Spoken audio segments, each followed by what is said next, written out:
Warahmatullahi wabarakatuh.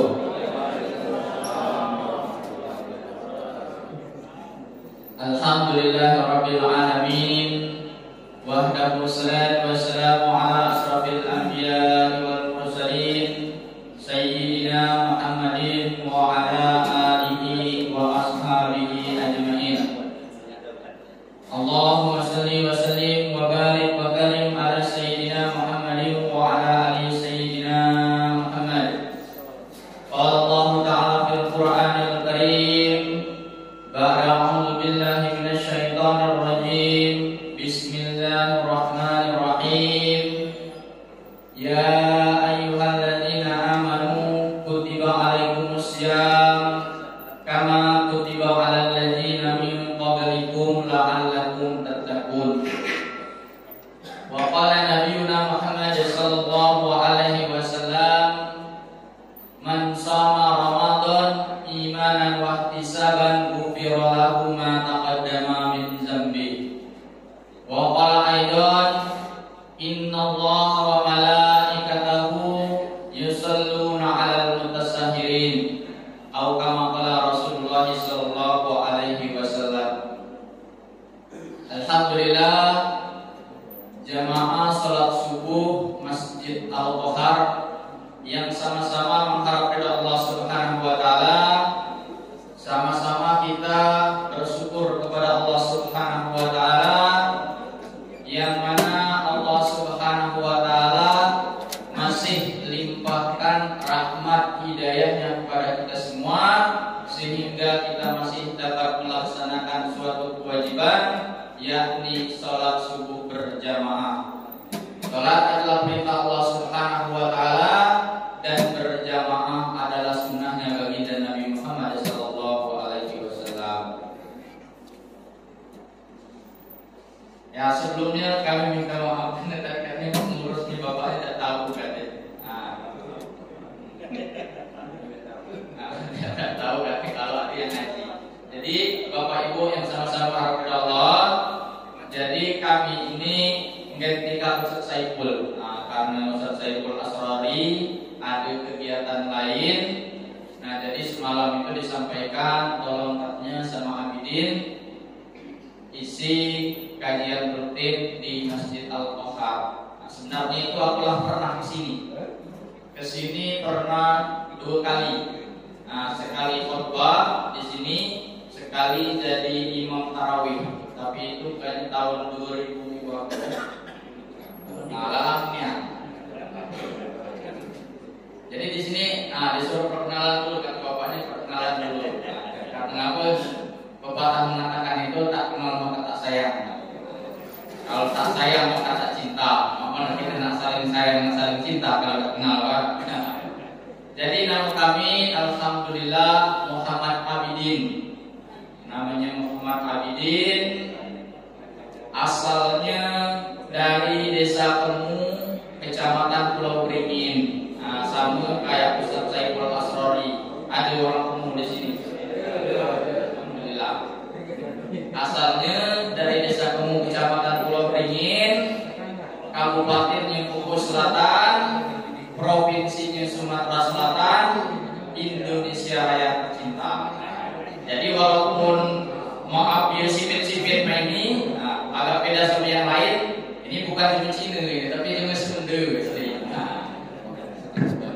Jadi Bapak Ibu yang sama-sama mengharap dari Allah Subhanahu wa taala, mengabarkan di sini kita akan ngaji. Ngaji sama-sama bermuzakarah, belajar bareng-bareng. Insyaallah Allah Subhanahu wa taala nanti akan jadikan ilmu kita ini ilmu yang bermanfaat, ilmu yang jariah, bisa menjadi syafaat kita dunia dan akhirat. Amin amin ya rabbal alamin. Nah, jadi kemarin sama Ustaz Saiful katanya kajiannya di Masjid Al-Qohar itu nyampai bab sholat, rukun sholat yang pertama gitu. Tapi Ustaz pemuka biasanya kan ini bulan puasa, pembahasannya kan tentang Ramadan. Nah, pasti yang mana baik jadi sekarang ini kita campur-campur. Maksudnya kalau tentang puasa, itu kan puasa itu inilah 12 hari, telah masuk ke 12 hari berarti tinggal 18 hari lagi, alhamdulillah. Nah, tinggal 14 hari lagi. Jadi mungkin kalau kajian-kajian tentang puasa ini idenya lah sering diulang-ulang, bahkan sebelum puasa itulah pernah diulang-ulang tentang persiapan masalah tentang puasa. Nah, tapi di sini kita akan membahas tentang masalah sholat dan akan kita singgung pula tentang masalah puasa. Nah, biasanya kita itu mau kitabnya kitab tentang fikih. Nah, tapi ini kitabnya kitab hadis tapi menjelaskan tentang fikih. Nah, nama kitabnya itu kitab Ibanatul Ahkam, sarah dari kitab Bulughul Maram. A'udzu billahi minasyaitonir rajim. Bismillahirrahmanirrahim. Babul hati al khusyu'i bis shalah. Faslun babul hati al khusyu'i bis shalah. Pasal menerangkan tentang anjuran khusyuk di dalam sholat. Anjuran supaya kita ini di dalam sholat itu kita sembahyangnya khusyuk.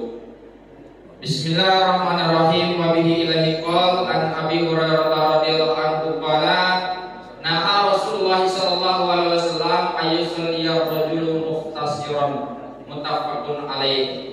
Walau tuqul muslimin wa ma'nahu ayyaj'ala yadahu ala khasiratihi.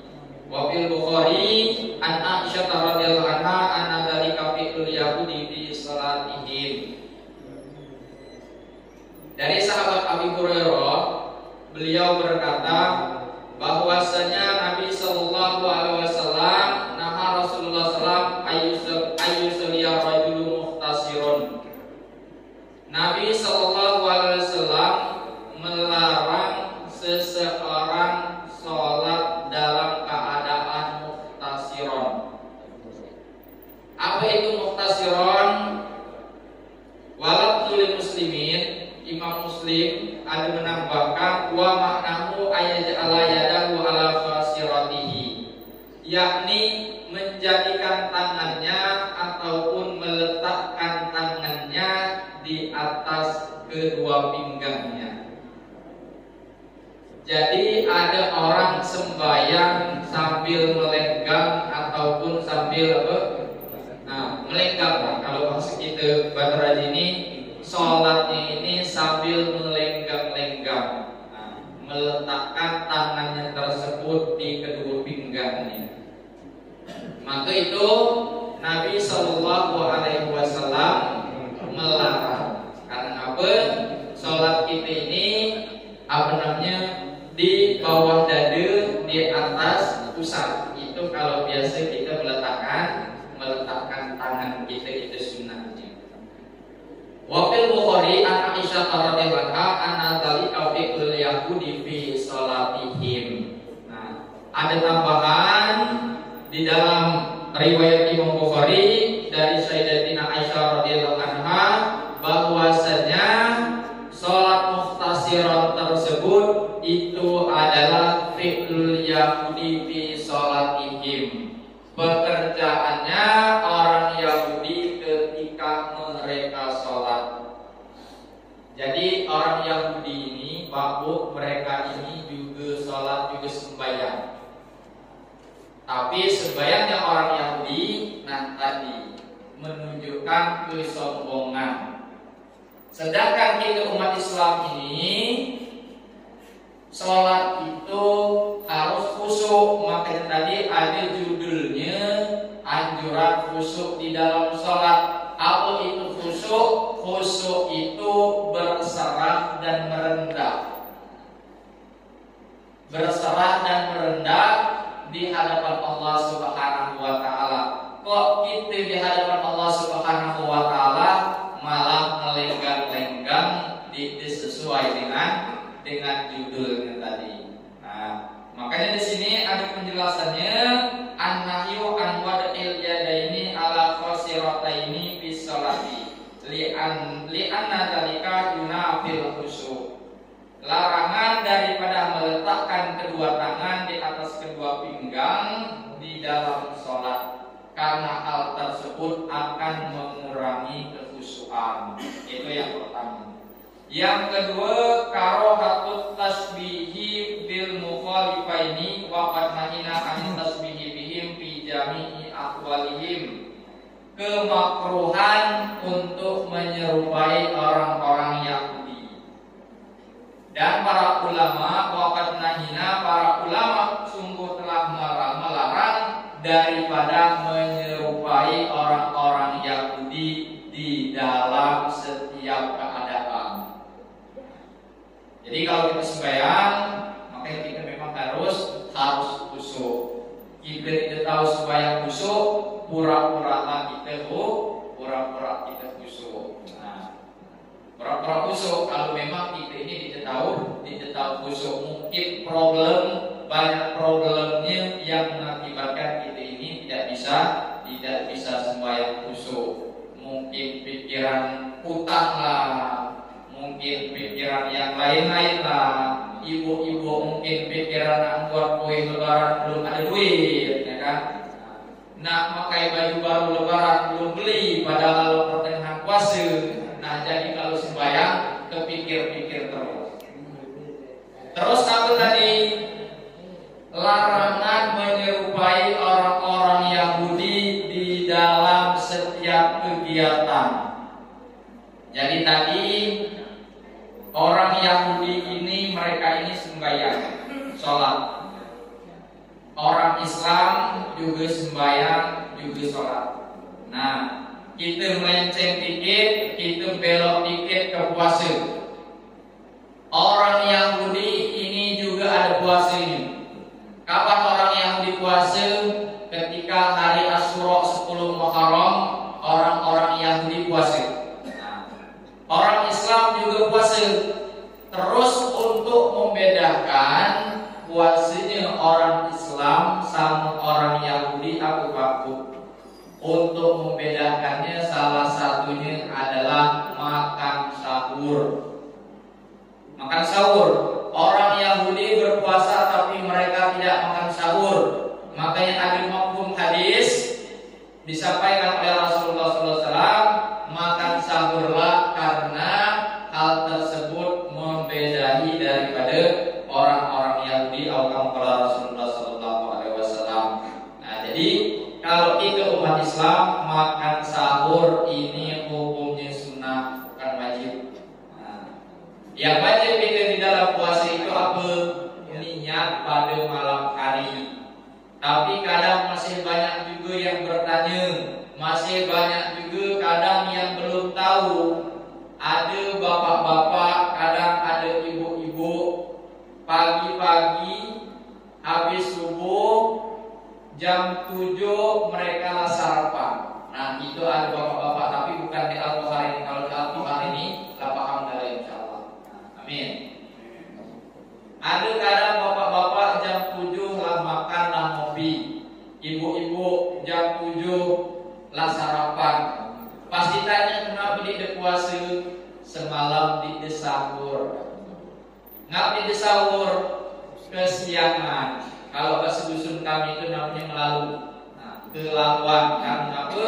Ketiduran tiba-tiba pas bangun lah subuh. Akhirnya dia makan sahur. Nah, terus kalau dia makan sahur, pagi-pagi dia lah makan sarapan. Aku dia puasa karena kenapa? Karena dia makan sahur.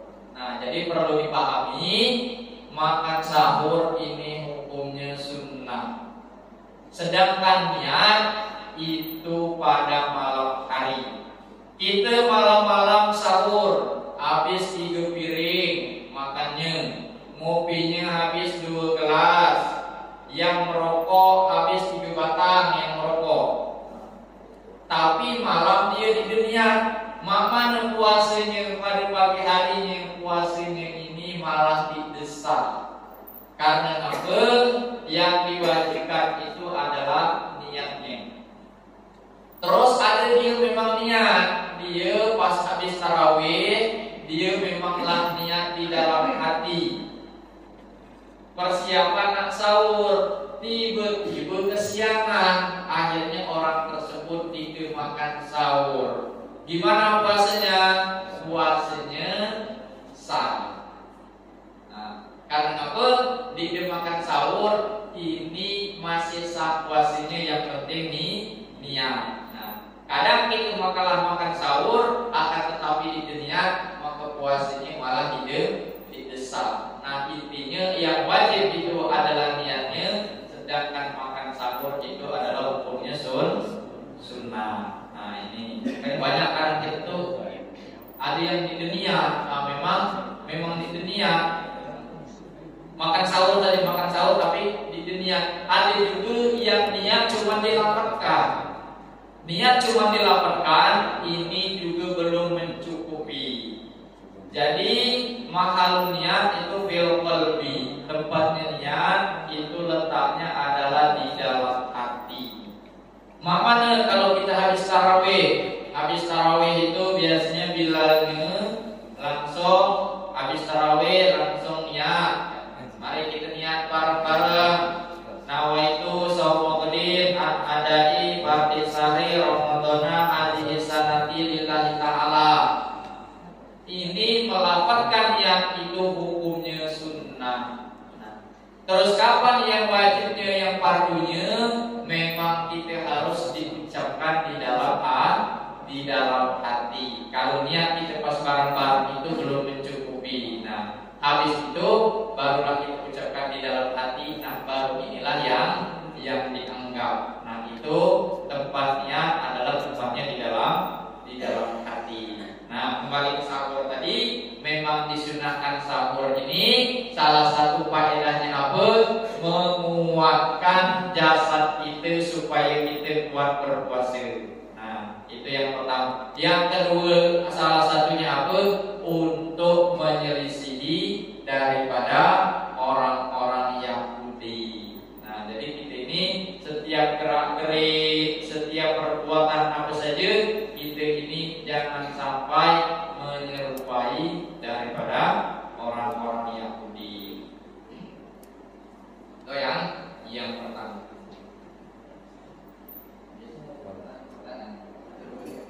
Nah, kita kembali. Bismillahirrahmanirrahim. An Abi Hurairah wa bihi laqal an Anas radhiyallahu anhu anna Rasulullah sallallahu alaihi wasallam qala idza qudimal asya'u fabda'u bihi qabla an tasallul maghriba muttafaqun alaihi.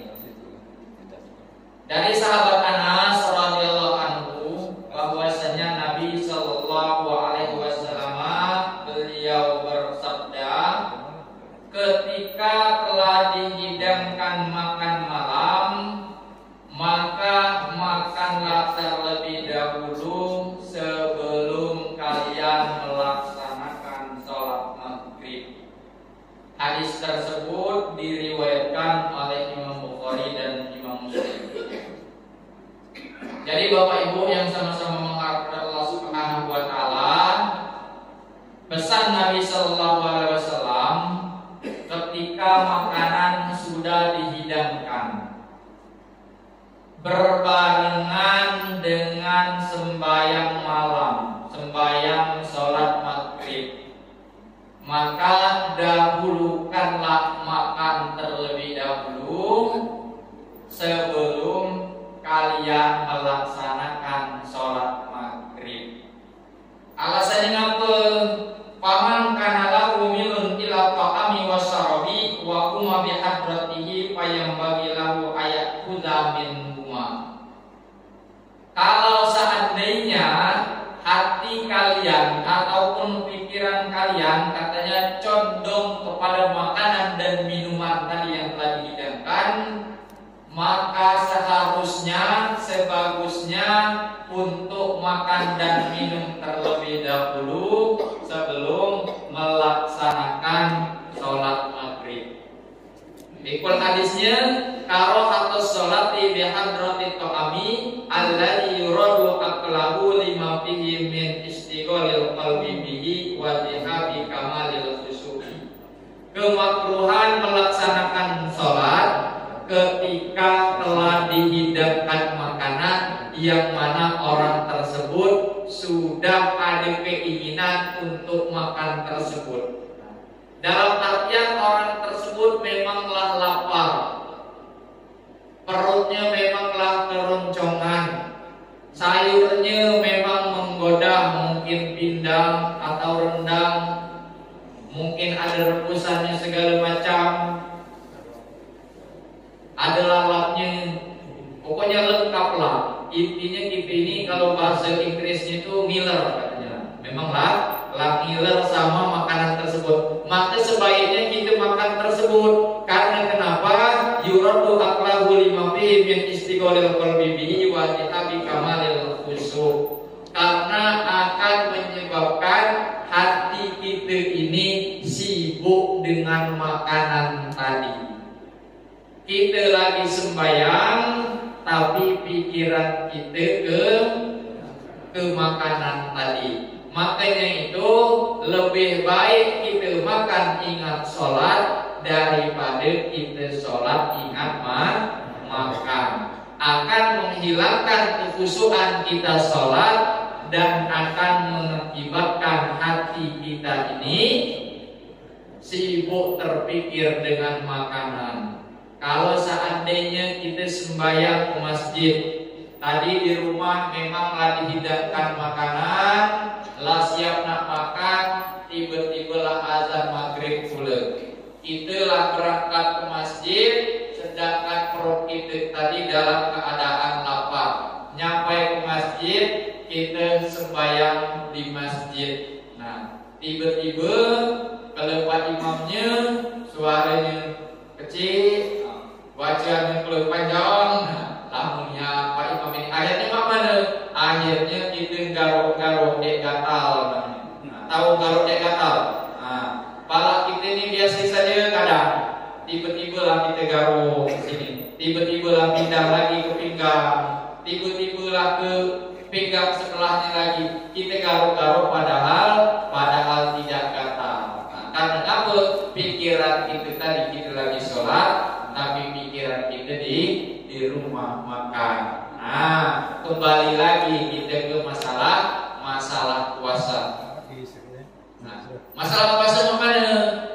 Kita ini makanan lagi dihidangkan, azan maghrib baru kita berbuka.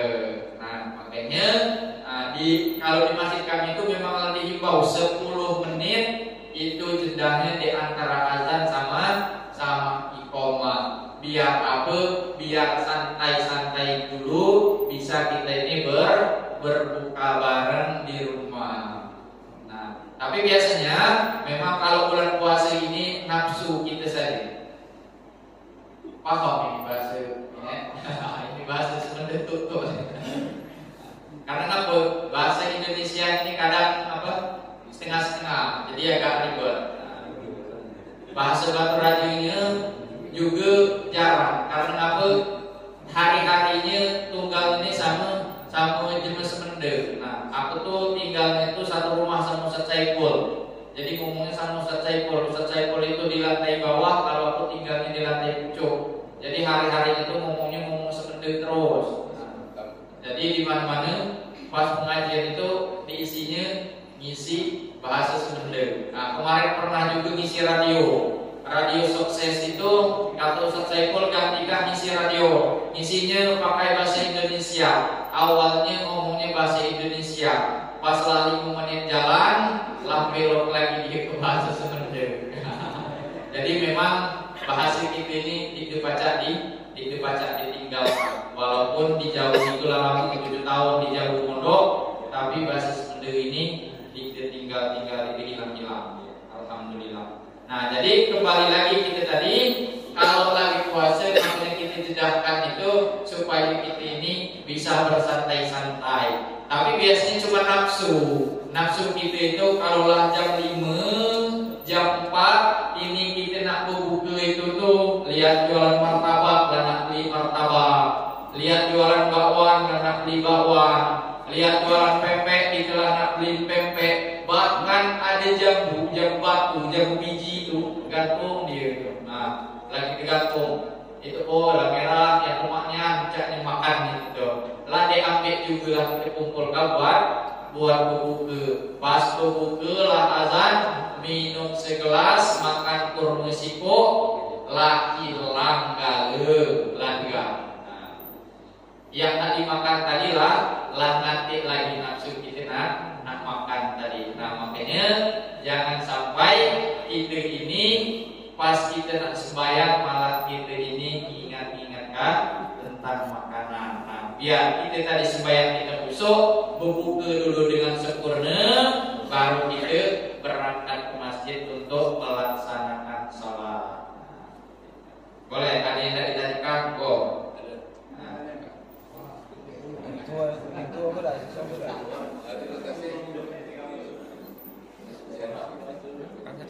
Jadi ada dua yang ditanyakan kan. Yang pertama masalah kehusuan sholat tadi.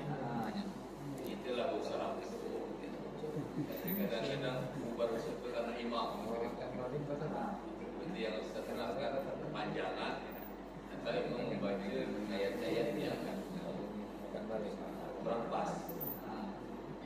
Itu bagaimana pembahasannya. Kemudian yang kedua, masalah puasa tadi, kita lah niat makan sahur, kau bagi anak-anaknya. Tahu siang itu lupa, lupa hingga makan sesuatu itu mana puasa. Dilanjutkan apa sih?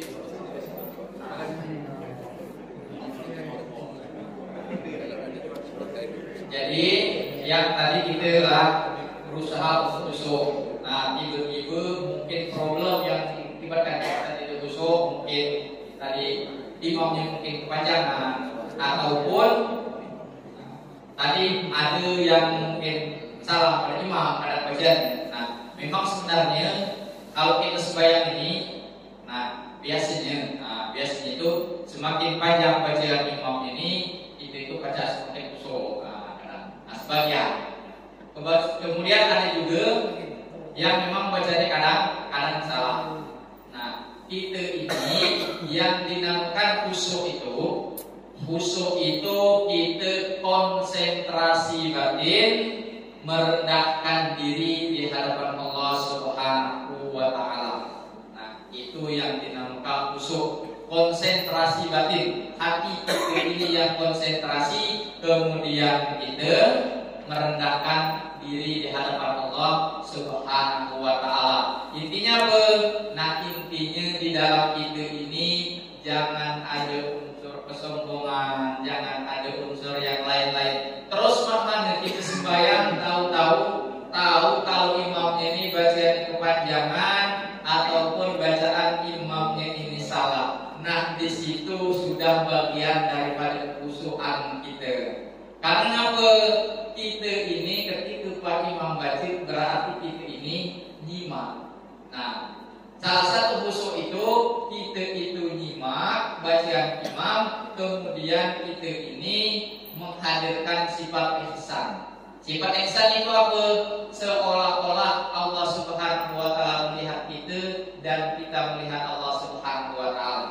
Kalau kita tidak bisa melihat Allah Subhanahu wa taala, jangan dibayangkan, memang kita ini susah melihat Allah segala macam tangan itu, nah ini boleh gitu.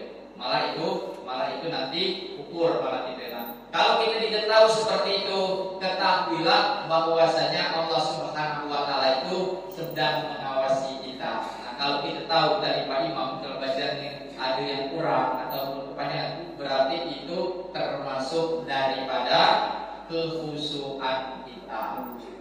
Itu termasuk kekhusyukan kita. Nah, itu telah termasuk khusyuk. Terus kalau kita mengingatkan itu boleh, misalkan imam salah nanti kita ingatkan itu malah boleh. Yang diumumkan di khusyuk itu Pak Bu, kita sembahyang tiba-tiba kita ini tidak tahu. Nah, lah berapa rakaat aku sembahyang tadi? Lah 3 apa 4? Lah 2 apa 1? Pas kita nak berdiri, nah aku tadi lah tahiyat awal apa belum? Yang diumumkan di khusyuk itu tempat kita di Masjid Al-Qohar, tapi pikirannya jalan-jalannya nak pulang ketemu yang ketemu kan, nak balik ke dusun, masjid yang di Al-Qohar lah di dusun. Masjid tempatnya kita ngaji di Al-Kohar, tapi Tuhannya ngapalah bos belum menunjuk THR. Padahal lah pertengahan puasa. Nah ini yang diumumkan di Fuso. Nah ada juga pernah ngisi pengajian, tapi lupa itu masjidnya di mana. Mak mana Ustaz katanya? Kita itu katanya lagi sembahyang, tapi pikiran kita itu jalan-jalan katanya. Jalan-jalannya mak mana? Dari Batu Raja tiba-tiba kita lah di Prabu Mulih katanya. Lah nyampe ke Palembang, tiba-tiba kita lah pikiran lah di Jakarta. Maaf mombok, ini pengalaman. Nah ini salah satunya pengalaman pribadi. Ngapa pengalaman pribadi itu? Karena aku yakin semuanya kita ini punya pengalaman seperti itu. Maaf pengalaman kita itu, kita dan sembahyang, maaf ngomong kita lah nikah, umur lah 60 tahun, kadang lah 80 tahun, 40 tahun, anak lalu cucu. Pas kita sembahyang, mantan kita waktu SMP itu sembahyang. Nah itu, ada yang seperti itu. Kita sembahyang yang dulu kenangan kita yang manis, kenangan yang baik dulu SMA, dulu kuliah sekolah itu ingat lagi lah itu. Pas kita sembahyang, Allahu Akbar, oi makan kuliah apa ini? Hina-hina, gawi kita ini. Karena apa? Nah disitulah ketika kita terlintas pikiran seperti itu, langsung kita mengingat Allah Subhanahu wa Ta'ala. Nah itulah dikatakan anjuran itu supaya kita khusyuk itu minimal kita sembahyang. Kalau sembahyang 4 rakaat itu adalah sedikit terbesit di dalam hati kita ini mengingat Allah Subhanahu wa Ta'ala. Jangan sampai dari takbir, apalagi sembahyang tarawih, sembahyang isya lalu witir pula, dari mulai sembahyang isya pertama sampai selesai witir, itu ini malah itu ingat sama Allah Subhanahu wa Ta'ala, pikiran kita di jalan-jalan. Nah, ya.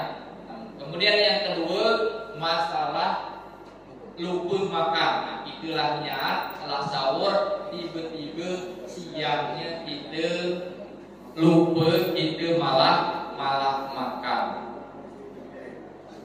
Nah itu di dalam kitab Riyadhus Shalihin itu ada disebutkan dalam hadisnya itu mafhumnya, kalau kita dalam keadaan puasa tiba-tiba kita lupa, kita makan, kita minum, maka lanjutkanlah puasamu, karena sesungguhnya makanan dan minuman tersebut itu adalah rezeki daripada Allah Subhanahu wa Ta'ala. Puasanya dibatal, Pak. Nah, puasanya dibatal kalau memang kita ini lupa ataupun kita ini tidak tahu. Balik kita biasanya kita di Al-Kohar ini kalau subuh pengajian itu sambil ngopi, sambil makan-makan, kok ini tiba-tiba dikde. Pas balik, setelah nyampe di rumah, kita balik nyampe ke dapur, langsung buka tempat makanan kita, buka tudung. Tiba-tiba masih ada sisa gorengan ubi. Tahu gorengan ubi? Nah, gorengan ubi masih ada sisa di bawah tudung tadi, tiba-tiba lah kita makan. Nah, langsung kita cepok. Nah, langsung kita makan. Langsung kita makan tadi, tiba-tiba lah habis 3 petak. Nah, habis 3. Pas habis 3, baru nak minum, ibu kita, istri kita datang. Langsung, ngapa kamu makan ini? Menjaga katanya. Main ini katanya dan puasa. Padahal nak minum ubi tadi nyangkut di kerongkongan. Nah, makanya tidak boleh kamu minum. Terus makan ubi tadi, ubi 3 petak tadi itu rezeki kita. Terus makan ketelet tadi di kelongkongan. Nah itu juga rezeki kita, tanggung jawab. Kapan minumnya? Nak minum kalau lah lupa. Nah kalau kita makan malah lupa ataupun kita teringat, walaupun banyak itu tidak membatalkan puasa. Tapi jangan pura-pura lupa. Nah, pura-pura ini yang membatalkan itu. Nah, itu diperbolehkan. Nah, tapi kalau lupa Kalau itu, nah itu ide membatalkan puasa walaupun banyak. Karena itu rezeki daripada Allah Subhanahu wa Ta'ala. Ada lagi, kok?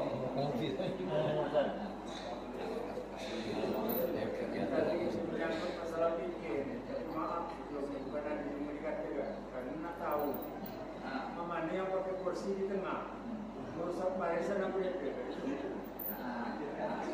Yang dulu di tengah, nah ini itu merusak barisan, nah, karena dia masih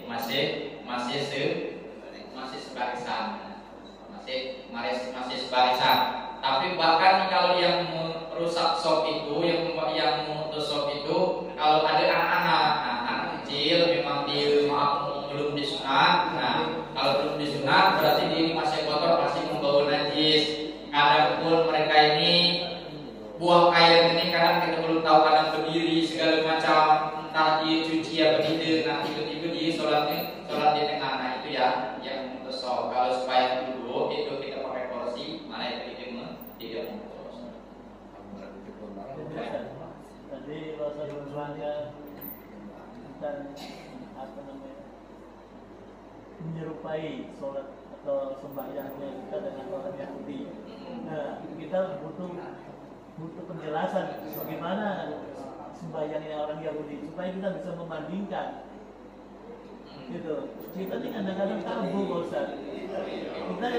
Kita ikut-ikutan aja. Nggak tahu itu bukan anu kita, ibadah kita, sholat kita, atau bukan tradisi kita. Contohnya bukan Yahudi aja, Nasrani juga ada. Kita lakai ikut-ikut, umpamanya ulang tahun. Itu kan bukan punya kita ya, itu orang Nasrani. Nah kita ini lah, jadi perlu diterangkan mana Yahudi itu mengerjakan sholat atau sembahyang gitu supaya bisa membandingkan.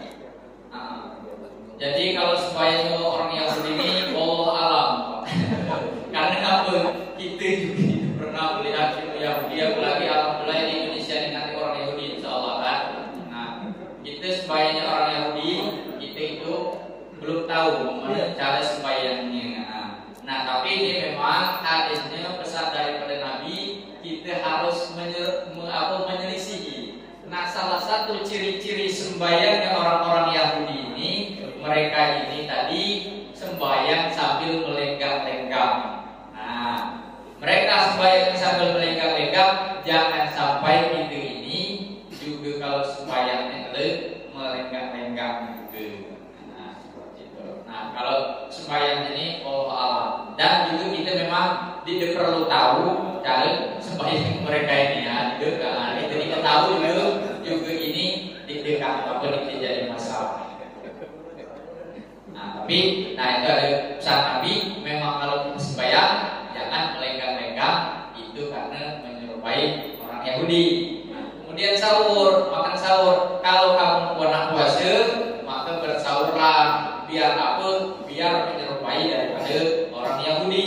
Kan orang Yahudi tadi puasa, tapi mereka ini sahur. Kalau kita puasa, perbedaannya kita makan sahur. Kemudian puasa, ada puasa Asyura. Puasa Asyura itu puasa 10 Muharram. Nah, itu orang Yahudi juga berpuasa mereka. Berpuasa ketika 10 Asyura itu, makanya kita dianjurkan juga untuk membedai orang-orang Yahudi tersebut. Puasanya mana? Puasanya disunahkan kita puasa Tasu'a, puasa yang ke-9. Sebelum hari ke-10, hari ke-9 itu kita disunahkan untuk puasa juga. Nah, kalau puasa kita yang ke-9 kita tidak puasa, tahu-tahu kita lah puasa yang ke-10, maka kita disunahkan juga puasanya yang ke-11. Biar apa? Biar kita ini membidai daripada perbuatan mereka tersebut. Oke. Nah,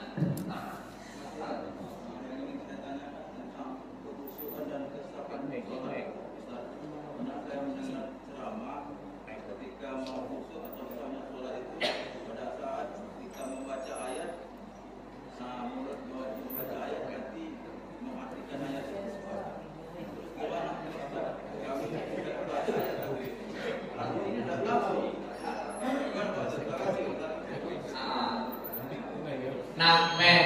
anjurannya seperti itu. Ketika kita membaca ayat, nah kita itu menghayati ataupun mentadaburi ayat tadi. Nah, tapi kita ini kan tidak tahu artinya.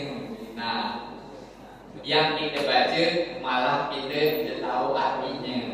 Nah, makanya apa ada Pak Imam kalau dia sembahyang, pas sembahyang itu nangis. Nah, karena apa nangis? Nangis itu dia menghayati daripada ayat tersebut. Nah, dia paham artinya. Terus makanya kalau kita tidak paham, nah kalau kita tidak paham, nah makanya tadi kita langsung yang kita ingat bahwasanya kita itu dilihat oleh Allah Subhanahu wa taala. Walaupun kita tidak tahu artinya, itu jadi masalah. Terus mana sembahyangnya? Sembahyangnya sah, tak sah. Sembahyangnya tak sah. Lagi.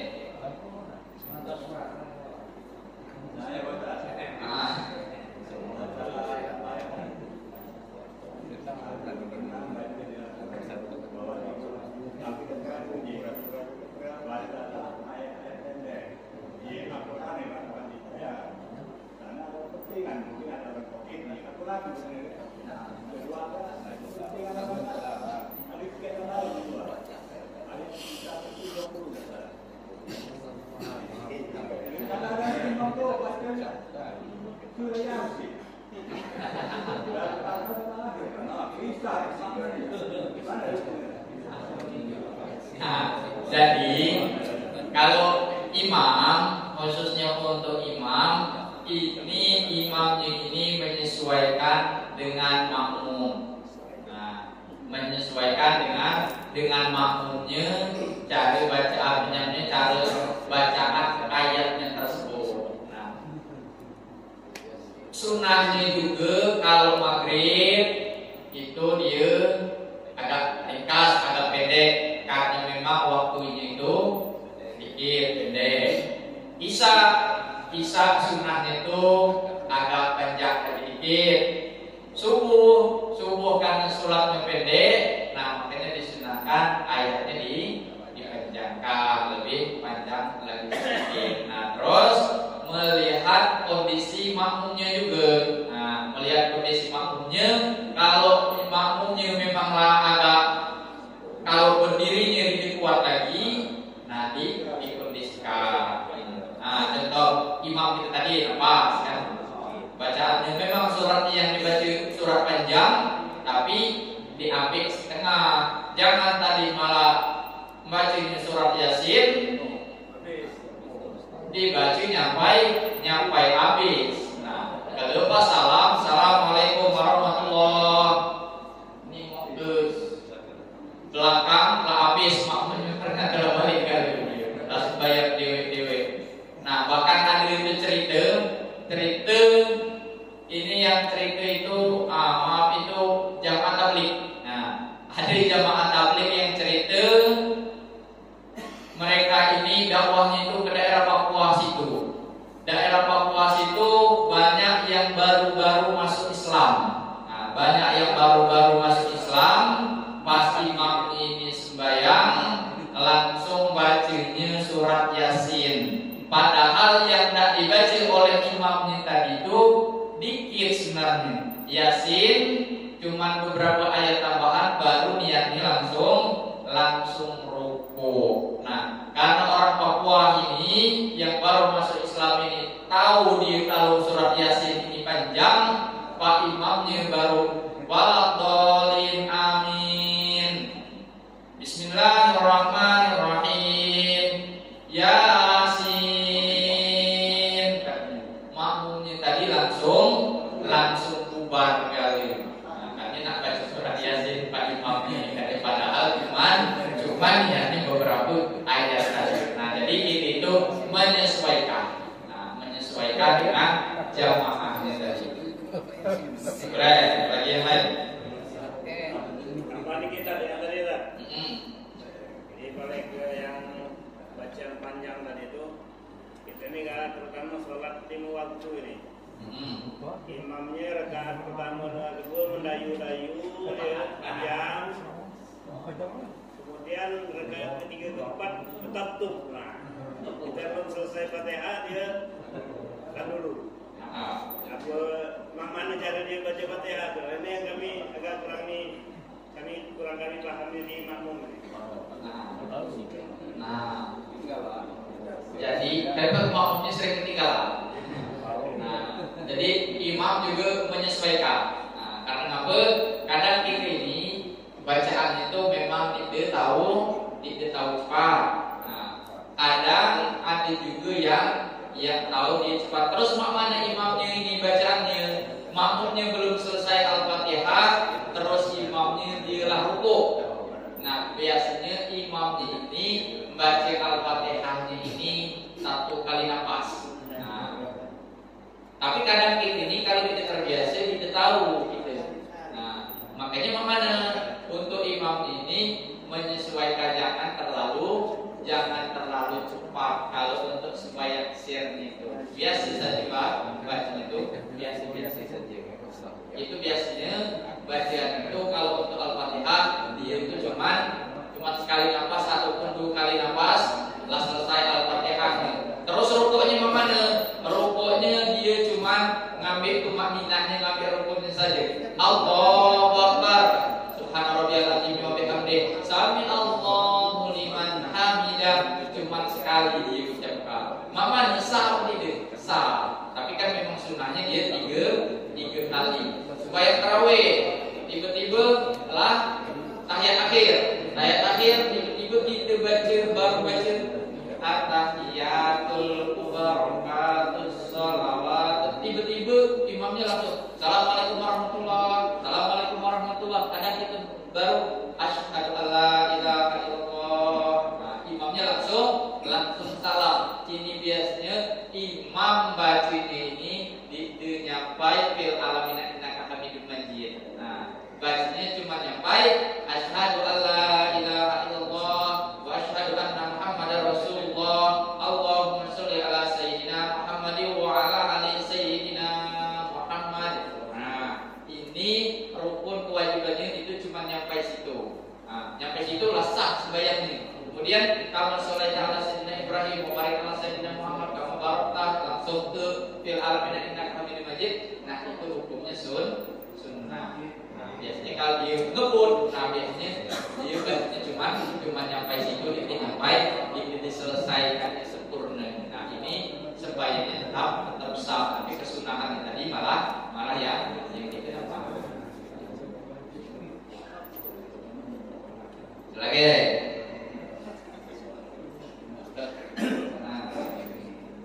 Sholat ini diawali dengan azan.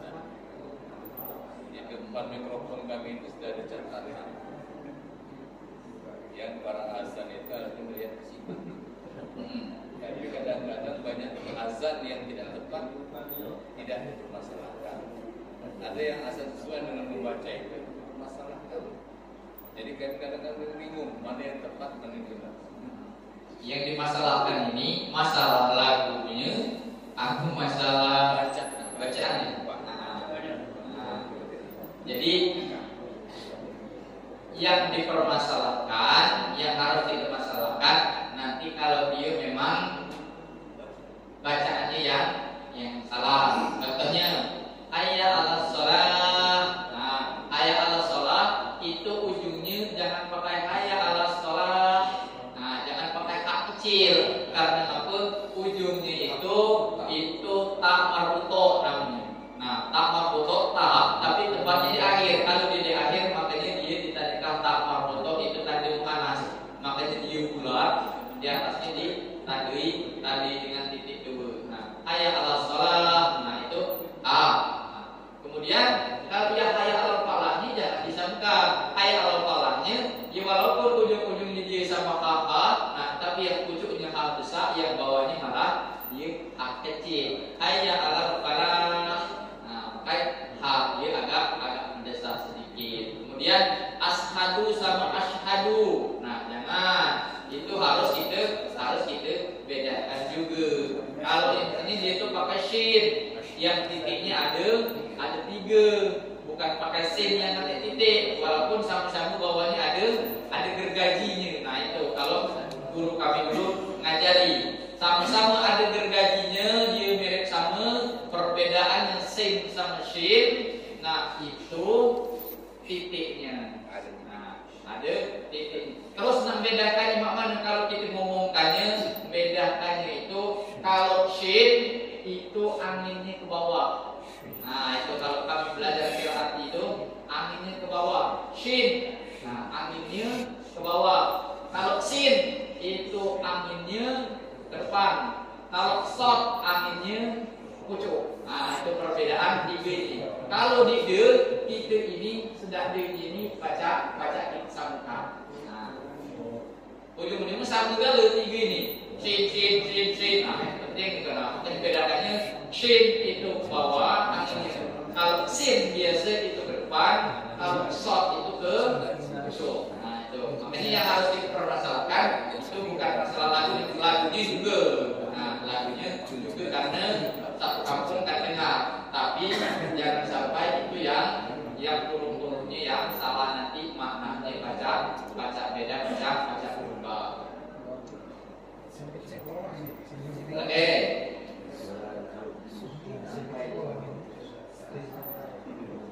Nah ini kita kasih bonosiko lagi. Nah, karena bulan puasa kan kita tidak buru-buru nak balik nak ngopi, nak makan sarapan kan gitu. Nah jadi kita tambah siko, insyaallah jadi pahala kita gagal. Bismillahirrahmanirrahim. Wa an Abi Samurah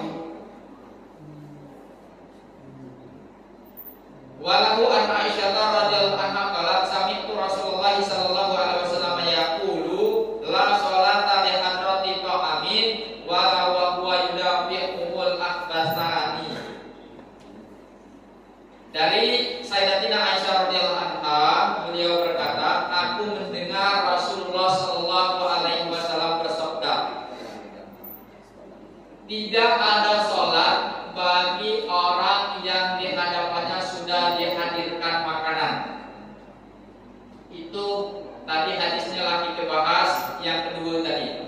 Wala wa huwa yudafi'u akhbathani, dan tidak ada juga sholat bagi orang yang menahan 2 kotoran. Nah, maksudnya menahan 2 kotoran di sini apa? Menahan buang air kecil dan buang air besar. Kalau kita nak sembahyang, biar kita ini khusyuk, jangan sampai perut kita sakit, jangan sampai kita ini nak nahan buang air besar, nak sama buang air kecil. Karena apa? Kalau kita nak buang air besar, kita malah nak WC lah kebelet, malah kita paksakan sembahyang kita ini bukan khusyuk yang kita dapatkan, yang kita dapatkan malah keringat dingin. Kalau bahasa usul kami terpeluh dingin. Karena apa? Nahan buang air tadi. Baik ini buang air besar ataupun buang air kecil. Kalau misalkanlah komat Allahu Akbar nak sembahyang, tiba-tiba perut kita sakit, maka kita lebih dianjurkan untuk buang air dulu. Walaupun kalau kita sembahyangnya ketinggalan ataupun kita sembahyangnya masbuk, malah tidak jadi masalah daripada kita sembahyang ini malah nahan tadi.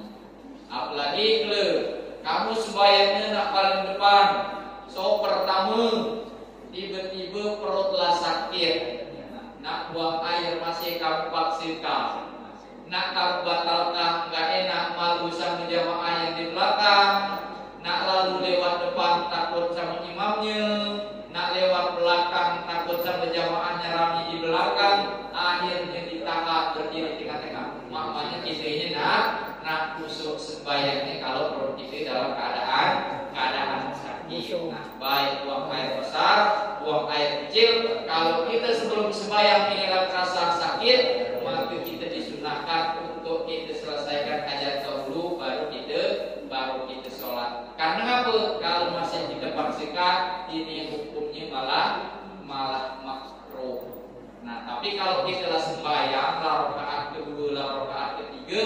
tiba-tiba sakit perut, nah kita ketahan kita jadi masalah. Itu kalau kita ketahan. Kalau tidak, nah kita batalkan, itu lebih baik.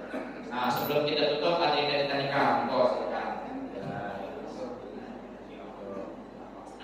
Alhamdulillah, apabila kita dengarkan, apabila kita kaji, yang kita tanyakan, yang kita jawab, semoga jadi ilmu kita gala-gala, jadi ilmu yang bermanfaat bagi kita, jadi ilmu yang barakah dunia dan akhirat. Jadi dua kita ini kita amalkan dan kita sampaikan sama saudara-saudara kita yang belum mendengarkan. Benarnya datang daripada Allah Subhanahu wa taala, salahnya itu dari kepribadian kami sendiri. A'udzubillahi minasyaitonir rajim.